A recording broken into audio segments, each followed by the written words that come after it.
Guarantee news ಎಕ್ಸ್ಪ್ಲೇನರ್ಗೆ ಸ್ವಾಗತ. ನಾನು ವೀರೇಶ್ ದಾನಿ. ಅಂದುಕೊಂಡಂತೆ ಡಿಕೆ ಶಿವಕುಮಾರ್ ರಾಜ್ಯದ ಮುಖ್ಯಮಂತ್ರಿಯಾಗಿದ್ದಾರೆ. 30 ದಿನಗಳ ಕಾಲ ಆಡಳಿತವನ್ನು ಸಹ ಯಶಸ್ವಿಯಾಗಿ ನಿಭಾಯಿಸಿದ್ದಾರೆ. ಆದರೆ ಡಿಕೆ ಶಿವಕುಮಾರ್ ಅವರ ಸಚಿವ ಸಂಪುಟ ವಿಸ್ತರಣೆ ಆಗದೆ ಇರೋದು ಇದೀಗ ಸಾಕಷ್ಟು ಚರ್ಚೆಗೆ ಕಾರಣವಾಗ್ತಾ ಇದೆ. ಯಾಕಂತಂದರೆ ಡಿಕೆ ಶಿವಕುಮಾರ್ ಅವರು ಅಧಿಕಾರ ಸ್ವೀಕಾರ ಮಾಡುವಂಥ ಸಂದರ್ಭದಲ್ಲಿ ಕೇವಲ 13 ಶಾಸಕರುಗಳನ್ನು ಸಚಿವರಾಗಿ ಪ್ರಮಾಣ ವಚನ ಸ್ವೀಕಾರ ಮಾಡುವುದರ ಮೂಲಕ ಸಚಿವ ಸಂಪುಟವನ್ನು ರಚನೆಯನ್ನು ಮಾಡಿದ್ದಾರೆ.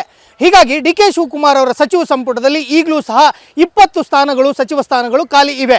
ಹೀಗಾಗಿ ಈ 20 ಸಚಿವ ಸ್ಥಾನಗಳಿಗೆ 40ಕ್ಕೂ ಹೆಚ್ಚು ಹಿರಿಯ ಶಾಸಕರುಗಳು ನಮಗೆ ಸಚಿವ ಸ್ಥಾನ ಬೇಕು ಅಂತ ಹೇಳಿ ಈಗಾಗಲೇ ಒತ್ತಡವನ್ನು ಹಾಕೋದ್ರ ಮೂಲಕ, ಲಾಬಿಯನ್ನು ಮಾಡೋದ್ರ ಮೂಲಕ ಹಕ್ಕೊತ್ತಾಯವನ್ನು ಮಾಡ್ತಾ ಇದ್ದಾರೆ. ಯಾಕಂತಂದರೆ ಈಗಾಗಲೇ ಡಿ ಕೆ ಶಿವಕುಮಾರ್ ಅವರು ಮುಖ್ಯಮಂತ್ರಿಯಾಗಿ ಕೇವಲ 2 ವರ್ಷಗಳ ಕಾಲ ಅಧಿಕಾರವನ್ನು ನಡೆಸ್ತಾ ಇದ್ದಾರೆ. ಹೀಗಾಗಿ ಕಾಂಗ್ರೆಸ್ ಸರ್ಕಾರದ ಕೊನೆಯ 2 ವರ್ಷದ ಅವಧಿಯಲ್ಲಿ ನಾವೊಂದು ಬಾರಿ ಸಚಿವರ ಆಗಬೇಕು ಅಂತ ಹೇಳಿ ಸಾಕಷ್ಟು ಆಕಾಂಕ್ಷಿಗಳು ಈಗಾಗಲೇ ಅವರ ಹೈಕಮಾಂಡ್ ನಾಯಕರುಗಳ ಮೇಲೆ ಒತ್ತಡವನ್ನು ಹಾಕ್ತಾ ಇರುವಂಥದ್ದು.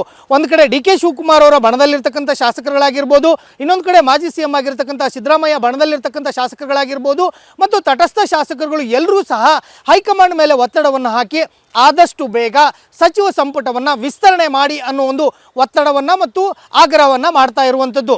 ಡಿ ಕೆ ಶಿವಕುಮಾರ್ ಅವರು ಸಚಿವ ಸಂಪುಟ ವಿಸ್ತರಣೆ ಮಾಡಲಿಕ್ಕೂ ಸಹ ಸಾಕಷ್ಟು ಅಡ್ಡಿ ಆತಂಕಗಳು ಒಂದು ಕಡೆ ಎದುರಾಗ್ತಾ ಇವೆ. ಯಾಕಂತಂದರೆ ರಾಹುಲ್ ಗಾಂಧಿ ಅವರು ಪರಿಷತ್ ಚುನಾವಣೆ ಮತ್ತು ರಾಜ್ಯಸಭೆ ಚುನಾವಣೆ ಮುಗಿದ ಬಳಿಕ ವಿದೇಶ ಪ್ರವಾಸಕ್ಕೆ ಹೋಗಿದ್ದಾರೆ. ಹೀಗಾಗಿ ರಾಹುಲ್ ಗಾಂಧಿ ಅವರು ವಿದೇಶದಿಂದ ಮರಳಿ ರಿಟರ್ನ್ ಆದ ಬಳಿಕವೇ ಸಚಿವ ಸಂಪುಟ ವಿಸ್ತರಣೆ ಆಗೋದು ಖಾತ್ರಿ ಆಗಿರುವಂಥದ್ದು. ಹೀಗಾಗಿ ಒಂದು ಕಡೆ ಡಿ ಕೆ ಶಿವಕುಮಾರ್ ಅವರು ಸಹ ಸಚಿವ ಸಂಪುಟದ ಪಟ್ಟಿಯನ್ನು ರೆಡಿ ಮಾಡಿಕೊಂಡಿದ್ರು. ಮಾಜಿ ಸಿಎಂ ಸಿದ್ದರಾಮಯ್ಯನವರು ಸಹ ಅವರ ಮನದಲ್ಲಿರ್ತಕ್ಕಂಥ ಶಾಸಕರುಗಳಿಗೆ ಸಚಿವ ಸ್ಥಾನವನ್ನು ಕೊಡಿಸಲಿಕ್ಕೆ ಅವರು ಸಹ ಪಟ್ಟಿಯನ್ನು ರೆಡಿ ಮಾಡಿಕೊಂಡಿದ್ರು. ಇನ್ನೊಂದು ಕಡೆ ರಾಜ್ಯದವರೇ ಆಗಿರ್ತಕ್ಕಂಥ AICC ಅಧ್ಯಕ್ಷ ಮಲ್ಲಿಕಾರ್ಜುನ್ ಖರ್ಗೆ ಅವರು ಸಹ ರಾಜ್ಯ ಸಚಿವ ಸಂಪುಟವನ್ನು ಪೂರ್ಣ ಪ್ರಮಾಣದಲ್ಲಿ ರಚನೆ ಮಾಡಬೇಕು ಅನ್ನೋ ಒಂದು ನಿಟ್ಟಿನಲ್ಲಿ ಅವರು ಸಹ ಪಟ್ಟಿಯನ್ನು ರೆಡಿ ಮಾಡಿಕೊಂಡಿದ್ರು ಸಹ ಈ ಎಲ್ಲ 3 ಜನರ ಪಟ್ಟಿಗೆ ರಾಹುಲ್ ಗಾಂಧಿ ಅವರ ಅಧಿಕೃತ ಮುದ್ರೆ ಬೇಕಾಗಿರೋದು ಖಂಡಿತವಾಗಿಯೂ ಬೇಕಾಗಿರುವಂಥದ್ದು. ಆ ಹಿನ್ನೆಲೆಯಲ್ಲಿ ರಾಹುಲ್ ಗಾಂಧಿ ಅವರು ವಿದೇಶದಿಂದ ದೇಶಕ್ಕೆ ಮರಳಿ ಬಂದ ಬಳಿಕವೇ ಸಚಿವ ಸಂಪುಟ ವಿಸ್ತರಣೆ ಅನ್ನೋ ಒಂದು ಮಾತುಗಳು ಒಂದು ಕಡೆ ಕೇಳಿ ಬರ್ತಾ ಇರುವಂಥದ್ದು. ರಾಹುಲ್ ಗಾಂಧಿ ಅವರು ಜುಲೈ 12ನೇ ತಾರೀಕಿಗೆ ವಿದೇಶದಿಂದ ಮರಳಿ ರಾಜ್ಯಕ್ಕೆ ಆಗಮಿಸ್ತಾ ಇದ್ದಾರೆ. ಹೀಗಾಗಿ ರಾಹುಲ್ ಗಾಂಧಿ ಅವರು ಆಗಮಿಸಿದ ಬಳಿಕ ಸಿಎಂ ಡಿ ಕೆ ಶಿವಕುಮಾರ್ ಅವರು, ಮಾಜಿ ಸಿಎಂ ಸಿದ್ದರಾಮಯ್ಯನವರು, AICC ಅಧ್ಯಕ್ಷ ಮಲ್ಲಿಕಾರ್ಜುನ್ ಖರ್ಗೆ ಅವರು ದೆಹಲಿಗೆ ಹೋಗಿ ಹೈಕಮಾಂಡ್ ನಾಯಕರುಗಳ ಜೊತೆಗೆ ಒಂದು ಮೀಟಿಂಗನ್ನು ಮಾಡೋದ್ರ ಜೊತೆಗೆ ಒಂದು ಸುದೀರ್ಘವಾದಂಥ ಚರ್ಚೆಯನ್ನು ಮಾಡೋದ್ರ ಮೂಲಕ ಸಚಿವ ಸಂಪುಟ ವಿಸ್ತರಣೆಗೆ ಒಂದು ಮುಹೂರ್ತವನ್ನು ನಿಗದಿ ಮಾಡಬೇಕಾಗಿರುವಂಥದ್ದು. ಯಾಕಂತಂದರೆ ಈಗಾಗಲೇ 3ಕ್ಕಿಂತ ಹೆಚ್ಚು ಬಾರಿ ಗೆದ್ದಿರ್ತಕ್ಕಂಥ ಸಾಕಷ್ಟು ಶಾಸಕರುಗಳು ರಾಜ್ಯ ಕಾಂಗ್ರೆಸ್ನಲ್ಲಿ ನಮಗೆ ಸಚಿವ ಸ್ಥಾನ ಬೇಕು ಅಂತ ಹೇಳಿ ಒತ್ತಡವನ್ನು ಹಾಕ್ತಾ ಇರುವಂಥದ್ದು. ಹಿರಿತನದ ಆಧಾರದ ಮೇಲೆ, ಜಾತಿಯ ಆಧಾರದ ಮೇಲೆ ಮತ್ತು ವಲಯವಾರು ಆಧಾರದ ಮೇಲೆ ಮತ್ತು ಪಕ್ಷನಿಷ್ಠೆಯ ಆಧಾರದ ಮೇಲೆ ನಮಗೆ ಈ ಬಾರಿ ಸಚಿವ ಸ್ಥಾನ ಬೇಕೇ ಬೇಕು ಅನ್ನೋ ಒಂದು ಪಟ್ಟಣ ಸಾಕಷ್ಟು ಶಾಸಕರುಗಳು ಹಿಡಿದುಕೊಂಡು ಕೂತಿರುವಂಥದ್ದು. ಹೀಗಾಗಿ ಸಚಿವ ಸಂಪುಟ ವಿಸ್ತರಣೆ ಮಾಡುವಂಥ ಸಂದರ್ಭದಲ್ಲೂ ಸಹ ಸಾಕಷ್ಟು ಮಾನದಂಡಗಳನ್ನು ಅನುಸರಿಸಬೇಕಾದಂಥ ಅನಿವಾರ್ಯತೆ ಕಾಂಗ್ರೆಸ್ನ ನಾಯಕರುಗಳಿಗೆ ಎದುರಾಗಿರುವಂಥದ್ದು. ಯಾಕಂತಂದರೆ ಕೇವಲ 20 ಸಚಿವ ಸ್ಥಾನಗಳನ್ನು ತುಂಬಲಿಕ್ಕೆ 40ಕ್ಕೂ ಹೆಚ್ಚು ಶಾಸಕರುಗಳು, ಹಿರಿಯ ಶಾಸಕರುಗಳು, ಪಕ್ಷನಿಷ್ಠ ಶಾಸಕರುಗಳು ಎಲ್ಲರೂ ಸಹ ಸಚಿವ ಸಂಪುಟವನ್ನು ಸೇರ್ಪಡೆ ಆಗಲಿಕ್ಕೆ ಸಾಕಷ್ಟು ಲಾಬಿಯನ್ನು ಮಾಡ್ತಾ ಇದ್ದಾರೆ. ಹೀಗಾಗಿ ಯಾವ ಶಾಸಕರುಗಳನ್ನು ಸಚಿವ ಸಂಪುಟದ ಒಳಗಡೆ ತಗೋಬೇಕು, ಯಾರಿಗೆ ಯಾವ ಖಾತೆಯನ್ನು ಕೊಡಬೇಕು ಅನ್ನೋದು ಸಾಕಷ್ಟು ಚಾಲೆಂಜ್ ಆಗಿ ಸಿಎಂ ಡಿ ಕೆ ಶಿವಕುಮಾರ್ ಅವರಿಗೆ, ಮಾಜಿ ಸಿಎಂ ಸಿದ್ದರಾಮಯ್ಯನವರಿಗೆ ಕಾಡ್ತಾ ಇರುವಂಥದ್ದು. ಆದರೆ ಸಿಎಂ ಡಿ ಕೆ ಶಿವಕುಮಾರ್ ಅವರು ಮುಖ್ಯಮಂತ್ರಿಯಾಗಿ ಅಧಿಕಾರವನ್ನು ಪೂರ್ಣಗೊಳಿಸಿ 1 ತಿಂಗಳ ಒಳಗಡೆ ಆಗಿಯೇ ಸಚಿವ ಸಂಪುಟವನ್ನು ವಿಸ್ತರಣೆಯನ್ನು ಮಾಡ್ತೀನಿ ಅನ್ನೋ ಒಂದು ಭರವಸೆಯನ್ನು ಎಲ್ಲ ಶಾಸಕರುಗಳಿಗೂ ಕೊಟ್ಟಿದ್ದರು. ಯಾಕಂತಂದರೆ ವಿಧಾನ ಪರಿಷತ್ ಚುನಾವಣೆ ಆಗಿರ್ಬೋದು, ರಾಜ್ಯಸಭೆಯ ಚುನಾವಣೆಯ ಸಂದರ್ಭದಲ್ಲಿ ಸಚಿವ ಸಂಪುಟವನ್ನು ವಿಸ್ತರಣೆ ಮಾಡಿದರೆ ಆ ಸಂದರ್ಭದಲ್ಲಿ ಕೆಲವು ಗೊಂದಲಗಳು ಮತ್ತು ಅಸಮಾಧಾನಗಳು ಉಂಟಾಗುವ ಸಾಧ್ಯತೆ ಇರೋದರಿಂದ ಕೇವಲ ಇದೀಗ ಅನೌಪಚಾರಿಕವಾಗಿ ಕೇವಲ 13 ಶಾಸಕರುಗಳನ್ನು ಸಚಿವರನ್ನಾಗಿ ತೆಗೆದುಕೊಂಡು ಸರ್ಕಾರವನ್ನು ರಚನೆಯನ್ನು ಮಾಡಿ ಡಿ ಕೆ ಶಿವಕುಮಾರ್ ಅವರು ಮುಖ್ಯಮಂತ್ರಿಯಾಗಿ ಆಡಳಿತವನ್ನು ನಡೆಸ್ತಾ ಇದ್ದಾರೆ. ಹೀಗಾಗಿ 1 ತಿಂಗಳ ಒಳಗಡೆ ಸಚಿವ ಸಂಪುಟವನ್ನು ವಿಸ್ತರಣೆ ಮಾಡ್ತೀನಿ ಅಂತ ಹೇಳಿ ಡಿ ಕೆ ಶಿವಕುಮಾರ್ ಅವರನ್ನ ಮಾತನ್ನು ಕೊಟ್ಟಿದ್ರು.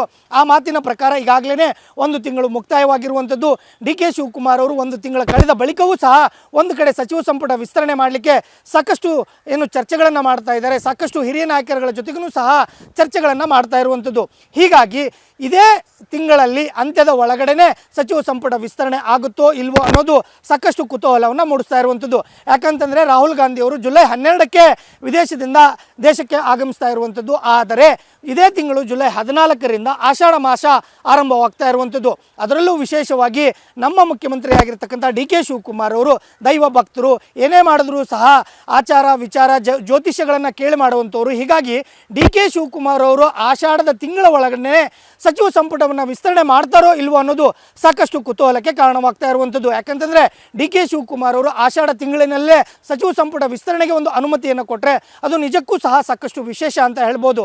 ಹೀಗಾಗಿ ಆಷಾಢಕ್ಕಿಂತ ಮುಂಚಿತವಾಗಿಯೇ ಸಚಿವ ಸಂಪುಟ ವಿಸ್ತರಣೆ ಆಗುತ್ತೋ ಇಲ್ವೋ ಅನ್ನೋದು ಒಂದು ಚರ್ಚೆ ಆಗ್ತಾ ಇದ್ದರೆ, ಆಷಾಢಕ್ಕಿಂತ ಮುಂಚಿತವಾಗಿ ಸಚಿವ ಸಂಪುಟವನ್ನು ವಿಸ್ತರಣೆ ಮಾಡೋದಾದರೆ ಈಗಾಗಲೇ ಇವತ್ತಿಗೆ ಇಂದಿನಿಂದ ಕೇವಲ ಒಂದು ವಾರ ಉಳಿದಿದೆ ಆಷಾಢ ಆರಂಭವಾಗಲಿಕ್ಕೆ. ಹೀಗಾಗಿ 7 ದಿನಗಳ ಒಳಗಡೆ ಅಂದರೆ ಆಷಾಢಕ್ಕಿಂತ ಆರಂಭಕ್ಕಿಂತ ಮುಂಚಿತವಾಗಿಯೇ ಸಚಿವ ಸಂಪುಟ ವಿಸ್ತರಣೆ ಆಗುತ್ತೋ ಅಥವಾ ಆಷಾಢ ಮುಗಿದ ಬಳಿಕ ಸಚಿವ ಸಂಪುಟ ವಿಸ್ತರಣೆ ಆಗುತ್ತೋ ಅನ್ನೋದು ಸಾಕಷ್ಟು ಕುತೂಹಲಕ್ಕೆ ಕಾರಣವಾಗ್ತಾ ಇರುವಂಥದ್ದು. ಒಂದು ಕಡೆ ಈಗಾಗಲೇ 40ಕ್ಕೂ ಹೆಚ್ಚು ಹಿರಿಯ ಶಾಸಕರುಗಳು ಎಲ್ಲರೂ ಸಹ ನಾವು ಸರ್ಕಾರದ ಕೊನೆಯ ಅವಧಿಯಲ್ಲಿ ನಾವು ಸಚಿವರಾಗಬೇಕು, ಈ ಬಾರಿ ನಮ್ಮ ಆಸೆಯನ್ನು ತೀರಿಸ್ಕೋಬೇಕು ಅಂತೇಳಿ ಸಚಿವ ಸ್ಥಾನದ ಆಕಾಂಕ್ಷಿಗಳು ಎಲ್ಲರೂ ಸಹ ಸಾಕಷ್ಟು ಒತ್ತಡವನ್ನು ಹಾಕುವಂಥದ್ದು, ಲಾಬಿಯನ್ನು ಮಾಡುತ್ತಾ ಇರುವಂಥದ್ದು ಮತ್ತು ಹೈಕಮಾಂಡ್ ನಾಯಕರುಗಳನ್ನು ಭೇಟಿ ಮಾಡುವಂಥ ಕೆಲಸಗಳನ್ನು ಮಾಡ್ತಾ ಇದ್ದಾರೆ. ಹೀಗಾಗಿ ಆಷಾಢಕ್ಕಿಂತ ಮುಂಚಿತವಾಗಿ ಸಚಿವ ಸಂಪುಟ ವಿಸ್ತರಣೆ ಆಗುತ್ತೋ ಅಥವಾ ಆಷಾಢದ ನಂತರ ಸಚಿವ ಸಂಪುಟ ವಿಸ್ತರಣೆ ಆಗುತ್ತೋ ಅನ್ನೋದು ಒಂದು ಕಡೆ ಸಾಕಷ್ಟು ಚರ್ಚೆಗೆ ಕಾರಣವಾಗ್ತಾ ಇರುವಂಥದ್ದು. ಆದರೆ ಈಗಾಗಲೇ ಎಲ್ಲ ಶಾಸಕರುಗಳು ಒತ್ತಡವನ್ನು ಹಾಕ್ತಾ ಇರುವಂಥದ್ದು ಏನಂತಂದರೆ, ನಾವು ಬಹಳಷ್ಟು ದಿನಗಳಿಂದ ಕಾಯ್ದುಕೊಂಡು ಬರ್ತಾ ಇದ್ದೇವೆ. ಕಳೆದ 2.5 ವರ್ಷಗಳ ಹಿಂದೆ ಸಿದ್ದರಾಮಯ್ಯನವರು ಮುಖ್ಯಮಂತ್ರಿಯಾಗಿ ಆಡಳಿತವನ್ನು ಪೂರ್ಣಗೊಳಿಸಿದ ಬಳಿಕ ಸಚಿವ ಸಂಪುಟವನ್ನು ಪುನರ್ರಚನೆಯನ್ನು ಮಾಡ್ತೀವಿ ಅಂತ ಹೇಳಿದ್ರಿ. ಆದರೆ ಇದೀಗ 2.5 ವರ್ಷ ಅಲ್ಲ 3 ವರ್ಷ ಮುಗಿದು ಡಿ ಕೆ ಶಿವಕುಮಾರ್ ಅವರು ಮುಖ್ಯಮಂತ್ರಿಯಾಗಿ 30 ದಿನಗಳ ಕಾಲ ಆಡಳಿತವನ್ನು ನಡೆಸಿದ್ರೂ ಸಹ ಸಚಿವ ಸಂಪುಟ ಪುನರ್ರಚನೆ ಆಗ್ತಿಲ್ಲ, ಸಚಿವ ಸಂಪುಟ ವಿಸ್ತರಣೆ ಆಗ್ತಿಲ್ಲ ಅಂತೇಳಿ ಸಾಕಷ್ಟು ಅಸಮಾಧಾನವನ್ನು ಹೊರ ಹಾಕ್ತಾ ಇದ್ದಾರೆ. ಹೀಗಾಗಿ ಹಿರಿಯ ಶಾಸಕರುಗಳನ್ನು ಸಮಾಧಾನವನ್ನು ಪಡಿಸ್ಲಿಕ್ಕೋಸ್ಕರ ಈಗಾಗಲೇ ಎಲ್ಲ ಶಾಸಕರುಗಳು ಸಹ ಅವರ ಕೈಲಾದಂಥ ಲಾಬಿ ಒತ್ತಡ ಮತ್ತು ಬೇರೆ ಬೇರೆ ರೀತಿಯಾದಂಥ ಒತ್ತಡಗಳನ್ನು ಸಹ ಹೈಕಮಾಂಡ್ ನಾಯಕರುಗಳ ಮೇಲೆ ಹಾಕಿ ಬಂದಿರುವಂಥದ್ದು. ಹೀಗಾಗಿ ಇದೇ ತಿಂಗಳಿನಲ್ಲಿ ಸಚಿವ ಸಂಪುಟ ವಿಸ್ತರಣೆ ಆಗುತ್ತೋ ಇಲ್ವೋ ಅನ್ನೋದು ಸಾಕಷ್ಟು ಕುತೂಹಲಕ್ಕೆ ಕಾರಣವಾಗ್ತಾ ಇದ್ರೂ ಸಹ ಹಿರಿಯ ಶಾಸಕರುಗಳಿಗೆ ಸಿಹಿ ಸುದ್ದಿ ಸಿಗದೇ ಇರೋದು ಸಾಕಷ್ಟು ಅಸಮಾಧಾನಕ್ಕೆ ಕಾರಣವಾಗ್ತಾ ಇದೆ ಅನ್ನೋದರಲ್ಲಿ ಎರಡು ಮಾತಿಲ್ಲ ಅಂತ ಹೇಳ್ಬೋದು. ಕ್ಯಾಮ್ರಾಮನ್ ಕುಶಾಲ್ ಜೊತೆ ವೀರೇಶ್ ದಾನಿ, ಗ್ಯಾರಂಟಿ ನ್ಯೂಸ್, ಬೆಂಗಳೂರು.